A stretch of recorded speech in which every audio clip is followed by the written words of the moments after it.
হরতাল হরতাল আগামীকালকের হরতাল বাগেরহাট জেলার 4টি সংসদীয় আসনের পূর্ণবহাল দাবিতে বাগেরহাটে সংসদীয় আসন বহাল রাখার দাবিতে সর্বদলীয় সম্মিলিত কমিটির 5 দিনের কর্মসূচি ঘোষণা।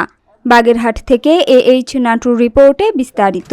জনমতের প্রতি ন্যূনতম শ্রদ্ধা না দেখিয়ে গণদাবিকে উপেক্ষা করে গত 4 সেপ্টেম্বর কমিশন থেকে জারিকৃত প্রজ্ঞাপনে বাগেরহাট জেলার 4টি সংসদীয় আসনকে সম্পূর্ণ অযৌক্তিক ও বেআইনি প্রক্রিয়ায় 3টি সংসদীয় আসনে কমিয়ে এনে গেজেট জারি করেছে।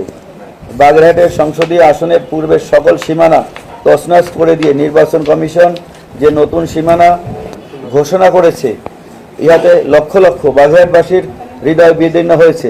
যে কারণে নির্বাচন কমিশনের উক্ত হঠকারী সিদ্ধান্তের প্রতিবাদে এবং পূর্বের ন্যায় বাগেরহাটের 4টি সংসদীয় আসন বহাল রাখার দাবিতে সর্বদলীয় সম্মিলিত কমিটির ডাকে নিম্নোক্ত কর্মসূচি ঘোষণা করছি। ঘোষণা আপনারা ইতিমধ্যে দেখেছেন।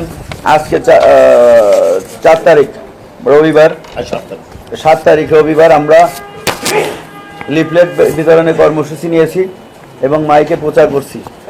আজকে বিকেল 5টায় আমাদের বাগেরহাটের 9টি উপজেলা এবং 3টি পৌরসভা 12টি ইউনিটের আমরা বিক্ষোভ মিছিলে ডাক দিয়েছি। বিক্ষোভ আজকে আমরা বাগেরহাট সদরের যে বিক্ষোভটি হবে এটা আমরা বাগেরহাট শহীদ মিনার থেকে শুরু করব।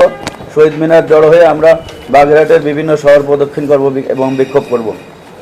8 তারিখে সোমবার হরতাল সকাল সন্ধ্যা বাগেরহাট জেলা সদর সহ সকল উপজেলায়।